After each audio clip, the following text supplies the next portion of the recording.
ونشهد أن لا إله إلا الله وحده لا شريك له ونشهد أن محمدا عبده ورسوله أما بعد فإن خير الحديث كتاب الله وخير الهدي هدي محمد صلى الله عليه وسلم وشر الأمور محدثاتها وكل محدثة بدعة وكل بدعة ضلالة وكل ضلالة في النار فأعوذ بالله من الشيطان الرجيم بسم الله الرحمن الرحيم يا أيها الناس اتقوا ربكم الذي خلقكم من نفس واحدة وخلق منها زوجها وبث منهما رجالا كثيرا ونساء واتقوا الله الذي تساءلون به والأرحام إن الله كان عليكم رقيبا يا أيها الذين آمنوا اتقوا الله حق تقاته ولا تموتن إلا وأنتم مسلمون يا أيها الذين آمنوا اتقوا الله وقولوا قولا سديدا يصلح لكم أعمالكم ويغفر لكم ذنوبكم ومن يطع الله ورسوله فقد فاز فوزا عظيما وقال تعالى يا أيها الناس اعبدوا ربكم الذي خلقكم والذين من قبلكم لعلكم تتقون الذي جعل لكم الأرض فراشا والسماء بناء وأنزل من السماء ماء فأخرج به من الثمرات رزقا لكم فلا تجعلوا لله أندادا وأنتم تعلمون قال رسول الله صلى الله عليه وسلم فيما سقيت العيون كان العشر وفيما سقيت بالنضح نصف العشر رواه البخاري যাবতীয় প্রশংসা সেই মহান আল্লাহর জন্য যিনি আমাদেরকে সাপ্তাহিক ঈদের দিনে প্রচন্ড গরমের ভিতর দিয়ে তারই পক্ষ থেকে নির্ধারিত দুরাকাত সালাত আদায় করার লক্ষ্যে আল্লাহর মসজিদে এসে বসার সুযোগ তৌফিক দান করেছেন। সেই জন্য আমরা অন্তরের অন্তঃস্থল থেকে কালিমাত শুকর পাঠ করছি। সকলে বলি আলহামদুলিল্লাহ। শতকোটি দরুদ সালাম শান্তি দ্বারা বর্ষিত হোক সর্বকালের সর্বযুগের মহামানব সাইয়্যিদুল মুরসালিন খাতামুন নবিয়্যিন নবীকুল সম্রাট নবীকুল শিরোমণি যার মাধ্যমে আমরা গভীর অন্ধকার থেকে আলোর দিশা পেয়েছি তথা ইসলাম পেয়েছি, সেই নবীর উপরে দরুদ ও শান্তি বর্ষিত হোক। সকলে বলি আল্লাহুম্মা সাল্লি আলাইহি আল্লাহুম্মা বারিক আলাইহি। জুমা জামাতে উপস্থিত সম্মানিত প্রাণপ্রিয় মুসলিমবৃন্দ, আমি আপনাদের সম্মুখে মহান আল্লাহ রাব্বুল আলামিনের মহান গ্রন্থ কোরআনের সূরাতুল বাকারা থেকে ছোট্ট একটি আয়াত রাসূলুল্লাহ সাল্লাল্লাহু আলাইহি ওয়াসাল্লামের মক্কা মিশ্রিত বাড়ি থেকে ছোট্ট একটি হাদিস আপনাদের সামনে উপস্থাপন করেছি। এর উপর ভিত্তি করে আমি আমার আলোচনা বৃদ্ধি করব। আমার তৌফিক ইল্লা বিল্লাহ আলাইহি তাওয়াক্কালতু ওয়া ইলাইহি মুনীব। আজকে আমাদের বিষয়বস্তু হচ্ছে ওসর। ওসর হচ্ছে যাকাতের একটি অংশ। এটা আমাদের দেশে অনেকেই ওসর দিতে এটাই জানে না। যাকাতটা কেউ কেউ চিনে, আবার কেউ কেউ চিনে কিন্তু চিনেও না চিনা ভান করে, এরকমটা বোঝা যায়। তো সালাত আদায় করা যেমন ফরজ, রমজানের সিয়াম রাখা যেমন ফরজ, কালেমা পাঠ করা, তাওহীদকে গ্রহণ করা, আকীদাকে বিশুদ্ধ আকীদাকে গ্রহণ করা যেমন ফরজ, যদি কারো সমর্থন থাকে, টাকা পয়সা থাকে, বাইতুল্লাহ ওয়াকফ করা যেমন ফরজ, এই যাকাতের একটি অংশ উসর দেওয়াটাও ফরজ। সালাত আদায় না করলে যেমন শাস্তি হবে, সিয়াম না রাখলে যেমন শাস্তি হবে, তারপরে সমর্থন থাকা অবস্থায় যদি কেউ হজ না করে তার যেমন শাস্তি হবে, কোনো ব্যক্তি যদি উসর দেওয়ার যোগ্যতা থাকা সত্ত্বেও উসর না দেয়, দুনিয়াতেও শাস্তি হবে, মরার পরেও কঠিন শাস্তি হবে। অতএব যেহেতু এটা যাদের সমর্থন রয়েছে, যাদের ক্ষমতা রয়েছে, তাদেরকে দিতেই হবে। না দিলে শাস্তি হবে, না দিলে গুনাহগার হবে, না দিলে আল্লাহ রাব্বুল আলামিন যে জাহান্নাম তৈরি করেছেন, ওই জাহান্নামের মাধ্যমে আল্লাহ তাআলা যারা দিবেন না তাদেরকে শাস্তি দেবেন। আল্লাহ রাব্বুল আলামিন বলেছেন, ওয়াইদা মাক্কান্নাকুম ফিল আরদি, আমি তোমাদেরকে এই জমিনে বসবাস করার সুযোগ করে দিয়েছি এবং এই জমিনের মধ্যে তোমাদেরকে আমি রিজিকের ব্যবস্থাও করে দিয়েছি। তারপরেও তোমাদের মধ্যে কিছু সংখ্যক লোক আল্লাহ তাআলার শুকরিয়া জ্ঞাপন করে। ধরুন যাকাতটা মানুষ দেখানোর জন্য দেয়, কি বলে যাকাতটা দেখানোর জন্য দেয়, কয়জন দেখে কত জন দেয়? কারো বাড়ি যদি 50,000 টাকা থাকে তাকে যাকাত দিতে হবে কত হাজার খাওয়ার পরে। কারো বাড়িতে যদি 50,000 টাকা এক বছর যাওয়ার পরে 50,000 টাকা অতিরিক্ত থাকে, এই 50,000 টাকা যাকাত দিতে হবে। আপনি এবার চিন্তা করেন তো, আমাদের বাংলাদেশে এমন কোন ঘর আছে যাদের 50,000 টাকা এক্সট্রা থাকে না? 50 লক্ষ টাকার পরও যাকাত দেয় না, দেখানোর জন্য দেও, এরপরও তো দিতেও দেয় না।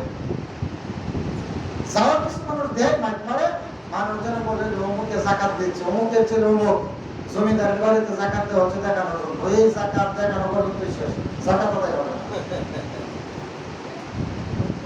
আবার যাকাত দেয় তো কাপড় দেয়, বুঝলেন না? ও বাবুর হাটে একেবারে পুরাতন কাপড় একবারে যেগুলা 100 টাকা দাম, এগুলো নিয়ে আসে, আসার পরে মাইক মেরে দেয়, মাইক মেরে যাকাত দেয়। যাকাত দিয়ে টাকা আপনার কাপড় দিয়ে যাকাত দিতে হবে দলের কোথায় দেখেন, সবটা ফিতরা দিতে হয় আপনার তোমার চাল দিয়ে, এটা দেয় না খাদ্য দিয়ে, কিন্তু ফিতরা টাকা দেয়। যাকাত দিতে টাকা দিয়ে, এ টাকা না দিয়ে কাপড়, মানে যত উলট পালট কারবার রয়েছে, কর্মকাণ্ড সবই আমাদের।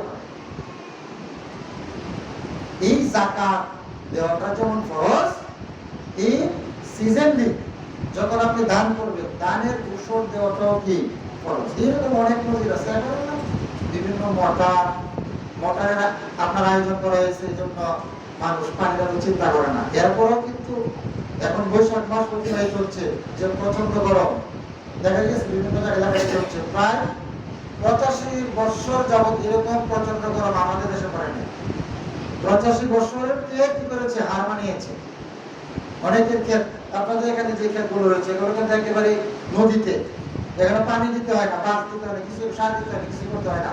এরপরে দেখা যাচ্ছে ক্ষেতগুলো টান মারতেছে। অতি করা, অনাবৃষ্টি, অতিবৃষ্টি, শিলা বৃষ্টি সবই কিন্তু গজব, সবই কি গজব। একটু কারেন্ট না থাকলে সবার দম বন্ধ হয়ে আসে, দম বন্ধ হয়ে আসছে না। কিন্তু আল্লাহ রাব্বুল আলামিনের কাজ আমরা যথাযথ করি না বিধায় আল্লাহ রাব্বুল আলামিন আমাদেরকে এই গজব দিচ্ছে। এই জন্য আল্লাহ তাআলা বলেছেন যাহারাল ফাসাদ ফিল বাররি ওয়াল বাহর বিমা কাসাবাত আইদিন নাস। এই পৃথিবীতে জলে এবং স্থলে যত প্রকারের বিপদ আপদ আরোপিত হয়, হাজির হয়, সবই মানুষের দুই হাতের কামাই। আমরা যেমন আমাদেরকে আল্লাহ রাব্বুল আলামিন ওই মানের শাস্তিটাই দেন, দিয়ে থাকেন। আপনি হয়তো বলতে পারেন আমি তো সবকিছুই করি, আপনি তো করেন, কিন্তু আপনার ছেলে, আপনার মা, আপনার মেয়ে, আপনার স্ত্রী, আপনার পাড়া প্রতিবেশী সবাই অন্যায় অনাচারের সাথে সম্পৃক্ত। আপনি কোনোদিন টু শব্দটা বলেন না। ভালো কাজ করা অনেক সহজ, কিন্তু খারাপ কাজের বাধা দেওয়া অনেক কঠিন। ভালো কাজ করা যায়, কিন্তু খারাপ কাজের বাধা দেওয়া যায় না। এই জন্য রাসূলুল্লাহ সাল্লাল্লাহু আলাইহি ওয়াসাল্লাম একটি হাদিস উল্লেখ করেছেন, সহিহ বুখারীতে 7 নম্বর একটা হাদিস আপনারা পাবেন, সহিহ মুসলিমের 116 নম্বর একটা হাদিস আপনারা পাবেন। রাসূলুল্লাহ সাল্লাল্লাহু আলাইহি ওয়াসাল্লামের অনেক সাহাবী হাদিসটা বর্ণনা করেছেন, আব্দুল্লাহ ইবনে ওমর রাদিয়াল্লাহু আনহু, আবু হুরায়রা, অনেক সাহাবা হাদিসটা বর্ণনা করেছেন। রাসূল সাল্লাল্লাহু আলাইহি ওয়াসাল্লামের প্রত্যেক সাহাবী আমর বলেন, রাসূলুল্লাহ সাল্লাল্লাহু আলাইহি ওয়াসাল্লাম বলেছেন বুনিয়াল ইসলাম আলা খামসিন, ইসলামকে 5টি খুঁটির উপরে আল্লাহ তাআলা স্থাপন করেছেন। 5টি খুঁটির উপর আপনি যখন একটা ঘর বাঁধেন, আগে কিন্তু মানুষ ইঞ্জিনিয়ার নিয়ে আসতো না, এখন কিন্তু এক ইঞ্জিনিয়ার দেখানোর পরে আরো কয়েকটা যাচাই বাছাই করে। সবার মনে একটাই এখন জল্পনা কল্পনা যে মানুষ সবই বার্তা। ডাক্তারের কাছে যাবেন, যাওয়ার পরে আপনার একটা ট্যাবলেট দিলেই হয়, ওর যে কত বড় কষায়, ওই ডাক্তারের কাছে গেলে মনে হয় যেন ডাক্তারদের মতো খারাপ, এত খারাপ আর পৃথিবীতে নাই। ইচ্ছা করলে ও কিন্তু আপনার আত্মসৎকারীদের অন্তর্ভুক্ত, আপনার এই টেস্টটা দেওয়ার দরকার নাই। কিন্তু ওই মেডিকেলে উপকারের জন্য, মেডিকেলের লাভের জন্য এই টেস্টটা দিয়েছে। যদি একটা টেস্ট আমার না লাগে, ডাক্তার জেনে শুনে যদি এই টেস্টটা দেয়, এটাকে আমার উপরে জুলুম হলো না? রোগী আত্মসৎকারী না? কি বলেন? আত্মসৎকারী।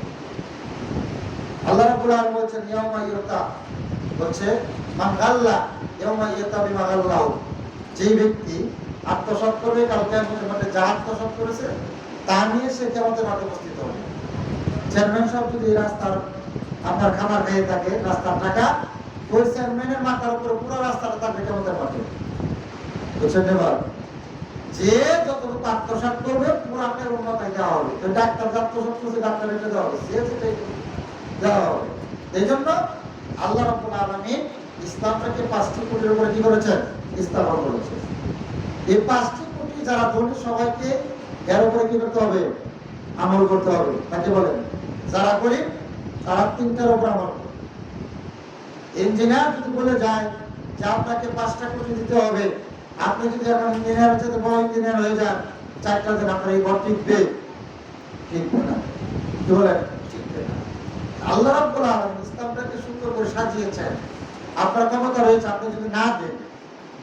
এর মধ্যে এক নম্বর হচ্ছে শাহাদাতু লা ইলাহা ইল্লাল্লাহ, এই সাক্ষ্য প্রদান করা যে আল্লাহ ছাড়া সত্যিকারের কোনো মাবুদ নাই। আমি আল্লাহকে মাবুদ হিসেবে গ্রহণ করি। আমার ওই যে আপনাদের রাজাকাটাতে যে মাজার আছে, মাজারে কি ও সিজদা দেই, তাহলে আমি কি আল্লাহকে মেনে নিলাম?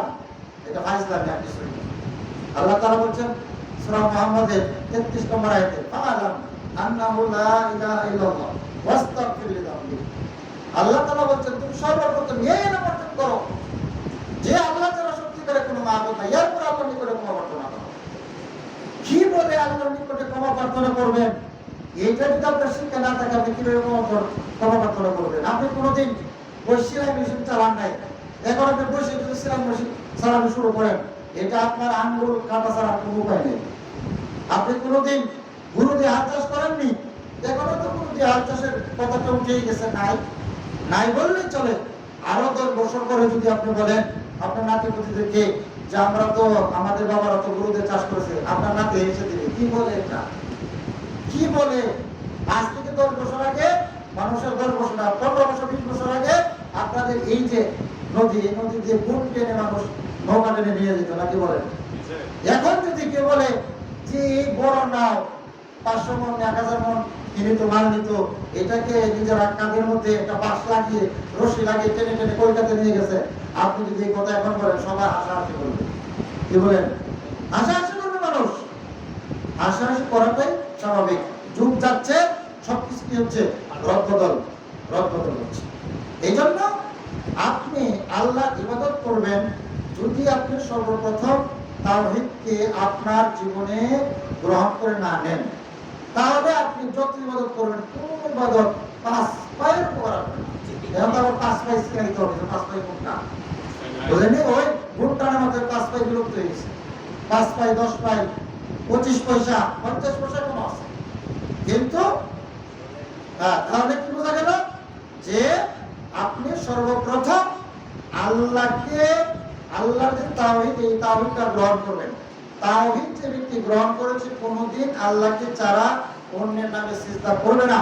যদি সিজদা করে তাহলে ও তাওহীদ কি জিনিস সেটাই বোঝে না। এক নাম্বার, সবাই তাওহীদকে গ্রহণ করবে। দুই নাম্বার হচ্ছে ইকামুস সালাত, সালাত কায়েম করবে। যখন আপনি তাওহীদ গ্রহণ করে নেন, একজন হিন্দু মনে করেন 24 বছর বয়সে উনি ইসলাম ধর্ম গ্রহণ করেছে, যখন কালেমা পাঠ করেছে এরপর থেকেই ওর পূর্বে ইসলাম ধর্ম গ্রহণ করার কারণে ওর পূর্বে যত গুনাহ করেছে সব গুনাহ আল্লাহ তাআলা ক্ষমা করে দিয়েছেন। যদি ওই মুহূর্তে তার মৃত্যুবরণ হয়, এই মুহূর্তে যদি মৃত্যুবরণ হয়, মৃত্যুবরণ করলে সে জান্নাতি।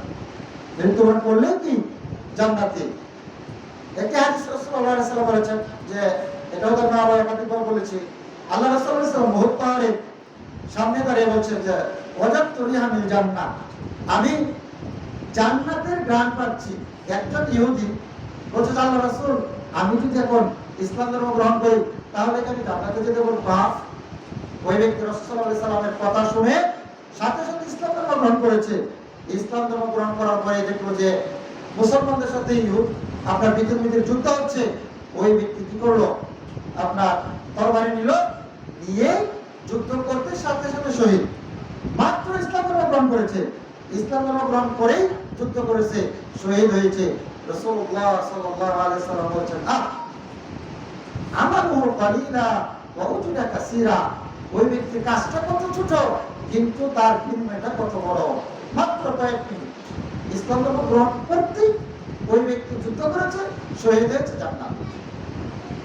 এই জন্য যারাই ইসলাম ধর্ম গ্রহণ করবে, করার পরেই তাকে যদি প্রাপ্তবয়স্ক হয় তাকে সালাত আদায় করতে হবে। মরার আগ পর্যন্ত সালাত ছাড়ার কোনো বিধান নাই পুরুষদের জন্য।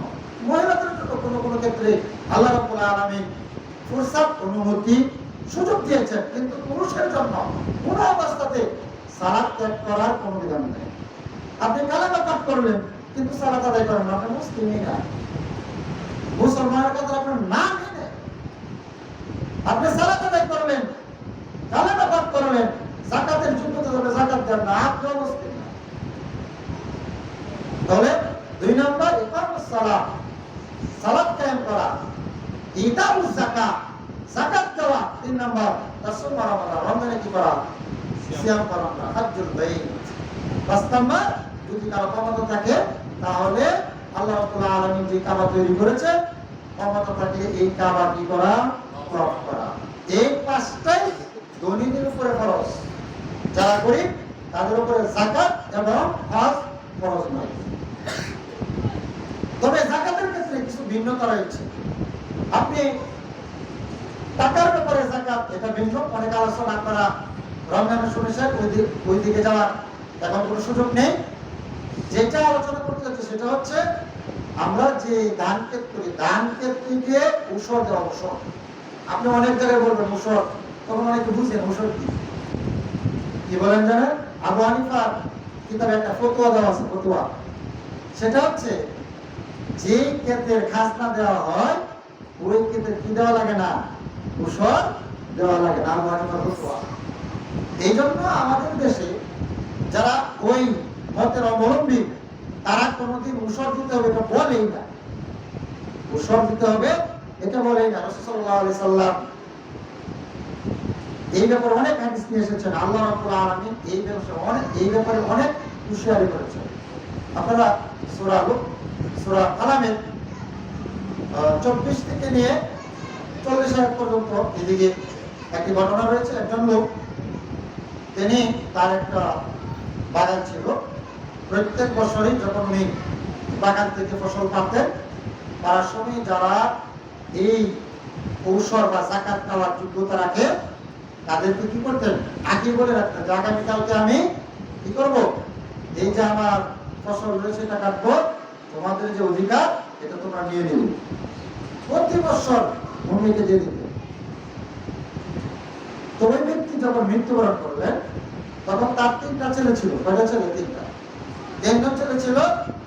তো ওরা বলতেছে যে আমাদের বাবা ছিল মূর্খ, তো সরব সোজা, তো সবাইকে দিয়ে দিত। আধুনিক যুগের স্মার্ট যুগের মানুষ হিসাব কিতাব বেশি, বুঝেন নাই? নিজের ব্যাপারে কোনো হিসাব কিতাব নেই। যখন ওই গরিব যারা অনাথ, আপনার মালের উপরে যাদের অধিকার রয়েছে, এদের ব্যাপারে যখন হিসাব কিতাব করে করা করি, নিজের ব্যাপারে কোনো হিসাব নেই, যথাযথা যা মন তাই করছে। তো একজন করছে যে এবার আমাদের বাবা মারা গিয়েছে, আমরা আমাদের আশেপাশে যে গরিব মিসকিন রয়েছে এদেরকে আমরা কিছু দিব না। বাবা ব্যাখ্যা ছিল, মূর্খ ছিল, অশিক্ষিত, আমরা সবাই ওই ডক্টরেট পাস, আমাদের দ্বারা যেন সমাজের মানুষের কোনো উপকার না হয় এই চিন্তা ভাবনা আমাদেরকে করতে হবে। তবে একই বাপের গর্ভে, একই মায়ের গর্ভে জন্ম, সব ছেলে কিন্তু সমান থাকে না, বুঝছেন? হাতের আঙ্গুল যেমন 5টা সমান নয়, অনুরূপভাবে ছেলেদের মন মেজাজ সবাই সমান থাকে না।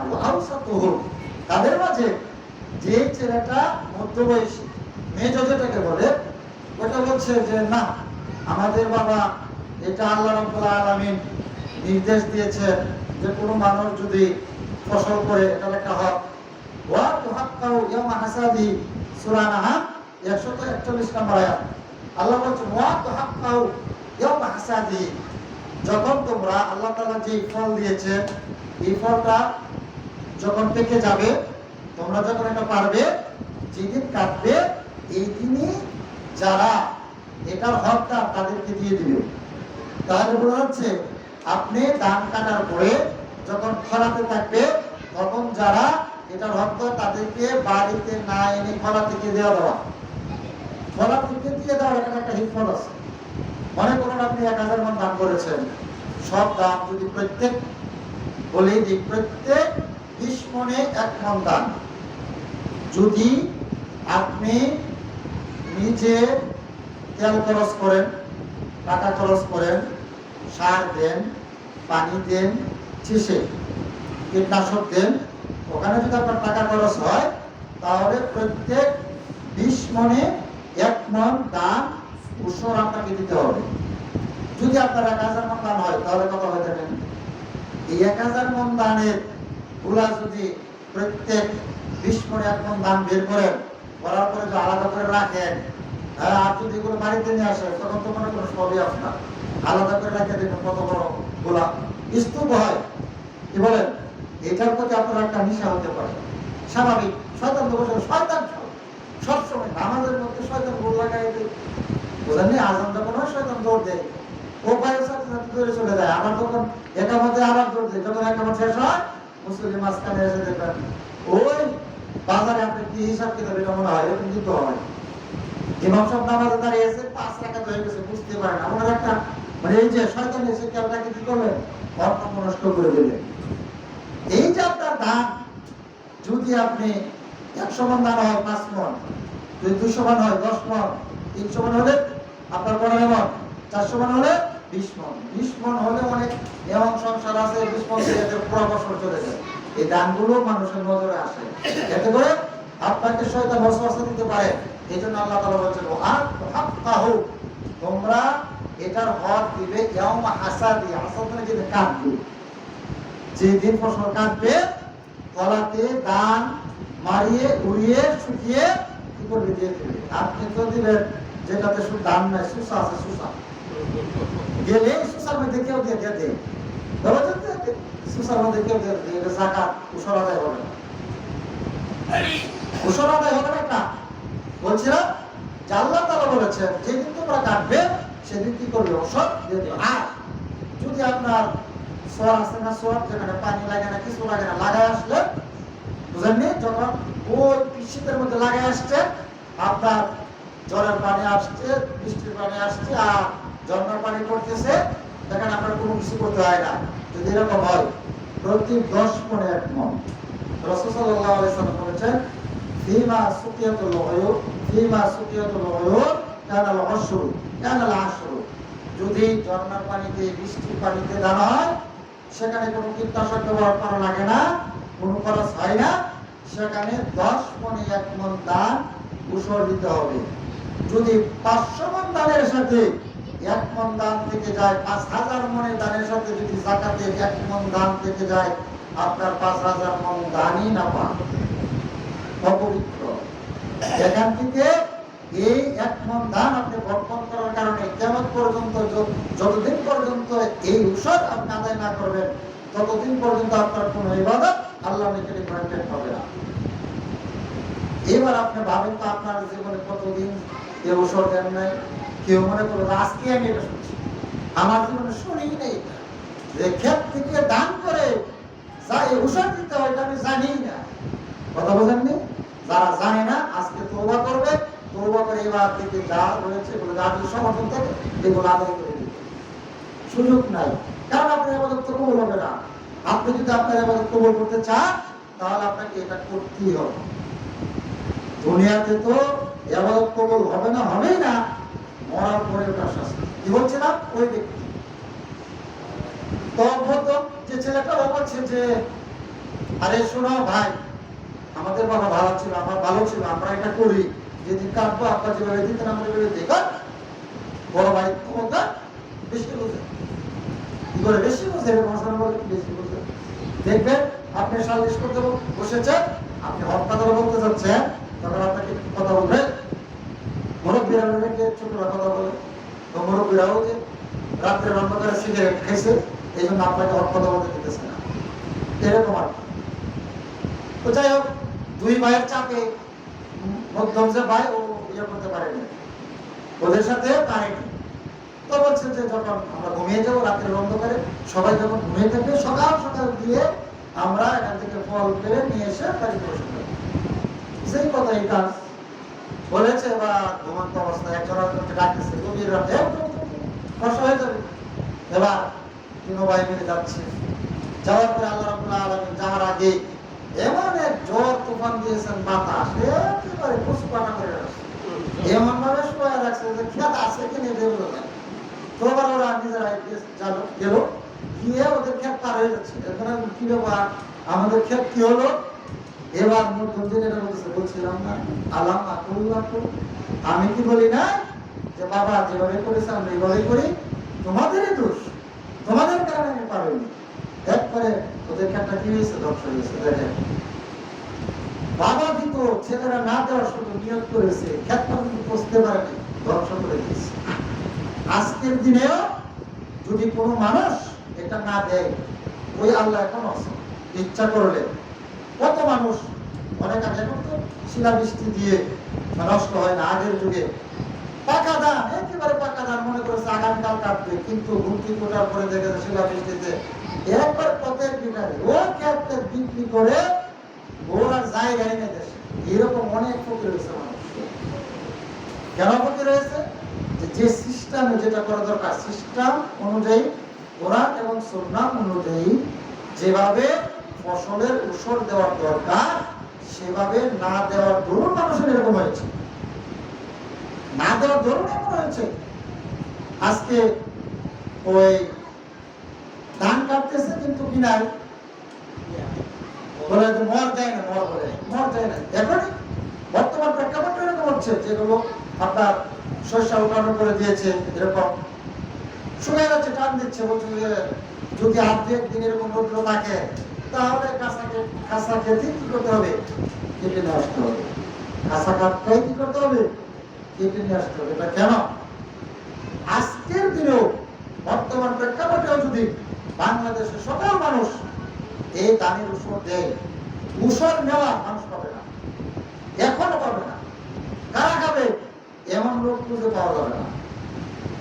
রাসূলের হাদিস যে এমন দিন আসবে যে তুমি যাকাতের সদকা নিয়ে যাবে, তুমি মনে করো যে এই ব্যক্তি খাওয়ার যোগ্য রাখে, বলবে যে এটা নাও, বলবে যে গতকালকে আমার প্রয়োজন ছিল, আজকে আর আমার কি নাই, প্রয়োজন নেই। আপনি ঘুরতে ঘুরতে ঘুরতে ঘুরতে রাসূল সাল্লাল্লাহু আলাইহি ওয়াসাল্লাম হাদিস বলেছেন আরো 1500 বছর আগে, রাসূল সাল্লাল্লাহু আলাইহি ওয়াসাল্লাম হাদিস বলেছেন আজ থেকে 1500 বছর আগে যে এমন জামানা আসবে যে তুমি যাকাতের সদকার জিনিস নিয়ে ঘুরবে, নেওয়ার মতো মানুষ থাকবে না। আজকেও যদি যারা যোগ্য সব মানুষ যদি এই উসর বের করে, উসর দেওয়ার জায়গা পাওয়া যাবে না। আপনি ধরেন পড়েন না, পড়েন আমাদের এদিকে বলে আদার, আপনার জমি আমার হলো, আমার শ্রম এবং আমার কিছু খরচ আপনার খরচ দেন, অর্ধেক নেয় না। যিনি মালিক উনি নেবেন 20 মণ, আর যিনি এটা করেছেন উনি নেবেন 20 মণ। এবার উসর কার উপরে খরচ? আপনিও এটা বাকিদার, আমিও বাকিদার। দাম হয়েছে 40 মণ, আপনি নিয়েছেন 20 মণ, আমি নিয়েছি 20 মণ। উসর কে দিবে? দুজন নিতে, মালিক তো দুজন, মালিক দুজন না। যদি আপনার 20 মণ হয় 20 মণের আপনি দিবেন, আর আমার 20 মণ এটা আমি দেবো।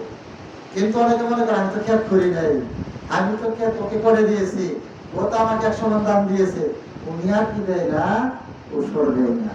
উনি এড়িয়ে চলে এক বোঝেন না, উনি ঘুমন্ত। ঘুমন্ত কেমন? জাগ্রত থেকে ঘুমন্ত। উনি দিতে রাজি নন, উনি লুকাতে চান, উনি এটা থেকে এড়িয়ে যেতে চান। আপনি তো যে মালিক ভবিষ্যৎ আপনি কিছুই করেন না, কিন্তু আপনার ক্ষেত আছে, আপনার 50 কানি ক্ষেত আছে, কিন্তু আপনি সবাইকে বলছেন যে ক্ষেত করেছো, আমাকে অর্ধেক দাম দিয়ে দেবা, দাম দিয়ে দেবো, তাহলে আপনি ক্ষেত করেন না, আপনার তো এটা মালিক। এরকম অনেক মানুষ রয়েছে যারা দিতে চায় না। বলে এরকম অনেক মানুষ রয়েছে যারা দিতে চায় না, যারা দিতে চায় না। আল্লাহ তাআলা এই নিয়ামত দেওয়ার পরেও যারা দিতে চায় না, তাদের একটা উপমা রাসূল সাল্লাল্লাহু আলাইহি ওয়াসাল্লামের একটা হাদিস, সেই উপমাটা লম্বা হাদিস, সংক্ষেপে বলবো, সময় একেবারে কম। আবু রাদিয়াল্লাহু আনহু বলেন, কানা বানি ইসরাঈল সালাসা, বানি ইসরাঈলে 3 জন ব্যক্তি ছিলেন। কয়জন ব্যক্তি? 3 জন ব্যক্তি। এই 3 জন ব্যক্তিকে আল্লাহ রাব্বুল আলামিন, একজন ছিলেন আমা, আকরা, একজন ছিল অন্ধ, একজন ছিল টাকমাতা, আর একজন ছিল আপনার কুষ্ঠরোগী। এই 3 জন ব্যক্তি, এই 3 জন ব্যক্তিকে আল্লাহ তাআলা ইবতালাল্লাহু সুবহানাহু ওয়া তাআলা, ইবতালাহু সুবহানাহু ওয়া তাআলা, আল্লাহ তাআলা তাদেরকে পরীক্ষা করতে চাইলেন। পরীক্ষা করতে চেয়ে যে ব্যক্তি আপনার কুষ্ঠরোগী, তার নিকটে আল্লাহ তাআলা আব্রাস হলো কুষ্ঠরোগী, তার নিকটে আল্লাহ তাআলা ফেরেশতাকে পাঠালেন। মানুষের বিসুরাতে, মানুষের বেশে পাঠানোর পর আশেপাশে বললো যে তোমার এই পৃথিবীতে তোমার কি প্রয়োজন? ও বলছে দেখো আমার এই শরীরটা দেখতে কেমন দেখায়, মানুষ আমাকে পছন্দ করে না, সবাই ঘৃণা করে, সবাই একরকম, আমি আলাদা একরকম। যদি আল্লাহ তাআলা আমাকে এই ওষুধটা ভালো করে দিতেন, তাহলে এটা আমার কাছে সবচেয়ে প্রিয়। ফেরেশতা হাত ধরেছে, সাথে সাথে ভালো হয়ে গেছে। এবার কথা বলছে যে তুমি অসুস্থ ছিলে, কিন্তু দুনিয়াতে সুখে শান্তিতে বসবাস করার জন্য তোমাকে কি দেওয়া যায়, তুমি কি পছন্দ করো? বলছে আমাকে একটা উট দিলে, গর্ভবতী উট, তাকে একটা গর্ভবতী উট দিলে। দেওয়ার পরে ওই ব্যক্তির উট দিয়ে একেবারে মা ঘুরে গেছে। এবার দ্বিতীয় ব্যক্তি, যিনি আমা, অন্ধ, আকরা, টাকমাতা, তার নিকটে গেলেন, গিয়ে বললেন যে পৃথিবীতে তোমার কোন জিনিস সবচেয়ে প্রিয়? ও বলছে যে দেখো আমার মাথায় চুল নাই, মানুষ আমাকে দেখে হাসি ঠাট্টা করে, যদি আমার এই চুলটা আল্লাহ তাআলা ভালো করে দেবে এতেই আমি খুশি। তো ফেরেশতা হাত ধরিয়ে দিলেন, সাথে সাথে ভালো হয়ে গেল। এবার বলছে যে দুনিয়াতে থাকার জন্য, সুখে স্বাচ্ছন্দ্যে বসবাস করার জন্য তোমার কি প্রয়োজন? ওই ব্যক্তি বললো যে দাদা আমাকে একটা গর্ভবতী গাভী দিন। তাকে একটা বিভিন্ন বর্ণনা রয়েছে, একটু উলট পালট রাবি উলট পালট বর্ণনা করেছেন, আগের জনকে রাবি মাঝখানে ও এরকম আর একই কথা। তো ওই ব্যক্তিকে গর্ভবতী একটা গাভী দেওয়া হলো। ওই ব্যক্তির গাভী আপনার ওই উটের মতোই একেবারে এলাকা ভরে গেছে। তৃতীয় ব্যক্তি যিনি অন্ধ, তার নিকট আসলে এসে বললেন যে আপনার এই পৃথিবীতে কি প্রিয়? তখন বলে দেখেন আমি অন্ধ ব্যক্তি, আমার সন্তান সন্ততি, মা বাবা, ভাই বোন, আত্মীয় স্বজন, এ দুনিয়ার আলাম দেখতে পাই না। অতএব আল্লাহ তাআলা যদি আমার চোখের দৃষ্টিটা ফিরিয়ে দিতেন, এতে আমি খুশি। রাস্তা ধরলেন, হাত পড়ে, সাথে সাথে তার চোখ ভালো হয়ে গেল। এবার তাকে জিজ্ঞেস করলো আপনার কি প্রয়োজন? তোকে ও বললো যে আমাকে গর্ভবতী ছাগল বকরি দিলে হবে। একটা বকরি দিলে ওরও বকরি হতে হতে হতে একেবারে মা দিন যাচ্ছে সময় পার হচ্ছে, দিন যাচ্ছে সময় পার হচ্ছে, অনেক বছর চলে গেল। আবার অনেক দিন পর ওই ফেরেশতা মিসকিন বেশে সূরাতে মিসকিন, ওই ফেরেশতা মিসকিন বেশে প্রথম যে ব্যক্তি কুষ্ঠরোগী তার নিকট আসলেন, এসে বললেন দেখেন আমি একজন মুসাফির, আমার টাকা পয়সা শেষ হয়ে গেছে, আপনি যদি আমাকে একটা উট দিতেন তাহলে এই উটটা বিক্রি করে আমি আমার বাড়িতে বসতে পারতাম। ওই সময় তো আর বিকাশ ছিল না, কি বলেন, বিকাশ ছিল মরুভূমিতে, রাস্তা হারিয়ে গেলে হাঁটতে হাঁটতে হাঁটতে এরকম ইতিহাস আছে, হাঁটতে তো মার হারিয়ে গেছে। বাংলাদেশে আপনি জাহাঙ্গীর দেখেন এমন কয়েক বাংলাদেশে এক মরুভূমি সমান, বুঝেননি? গাড়ি নষ্ট হলে ঠিক করবেন আর কোনো জায়গায় নেই, পানি যদি না থাকে সাথে পানি খাবেন কিছুই নেই, এখানে আপনি কিছুই করবেন না, এমনিতে মারা যাবে। কথা বলছেন? দেখা যায় না, তুই সৌদিতে তাকাইলে যে সামনে গ্রাম আছে কোন এলাকা আছে এরকম বোঝা যায় না, এর নাম সৌদি আরবের মরুভূমি। কথা বলছেন? এবার ওই ব্যক্তি বলছে আমার তো অনেক মেয়ে, আমার তো অনেক পানাদার আছে, আপনাকে আমি একটা উঠতে পারি না। তখন ওই ফেরেশতা বলছেন যে তোমাকে মনে হচ্ছে কোথায় যেন দেখেছি, তোমাকে চিনা চিনা মনে হয়, তোমাকে চিনি মনে হচ্ছে, তুমি না অন্ধ, তুমি না কি ছিলে, কুষ্ঠরোগী ছিলে। ও বলছে না না না, এই সব কথা আমি আমার বাপ দাদা উত্তরসূরি হিসেবে পেয়েছি। তুমি না ভাই, আরে একটা আমার বাপ দাদা সন্ত গোষ্ঠী কি ছিল, ধনী ছিল, আমার বাপ দাদা থেকে পেয়েছে, এটা আমাকে কেউ দেয় নাই।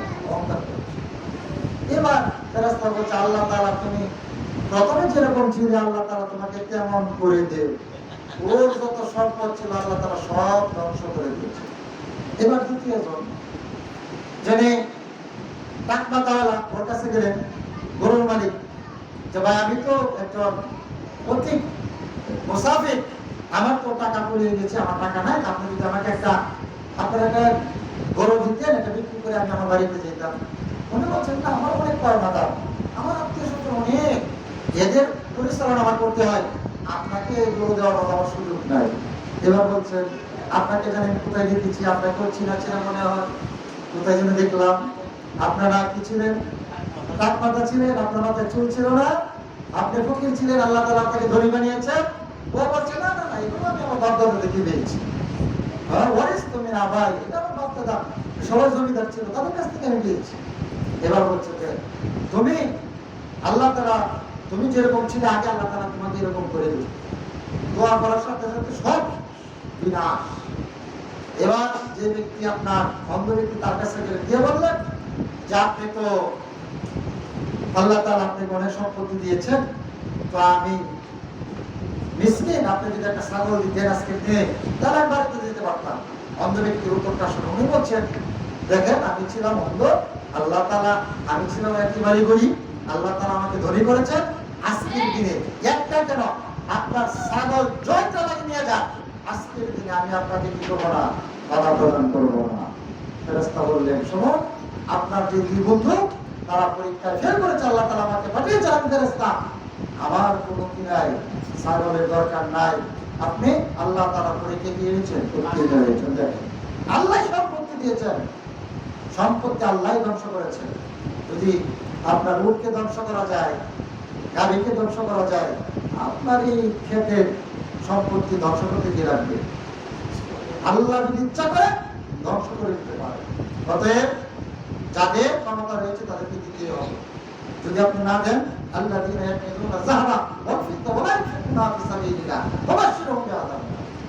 যাদের স্বর্ণ রূপ অর্থ সম্পদ রয়েছে এটা দাও।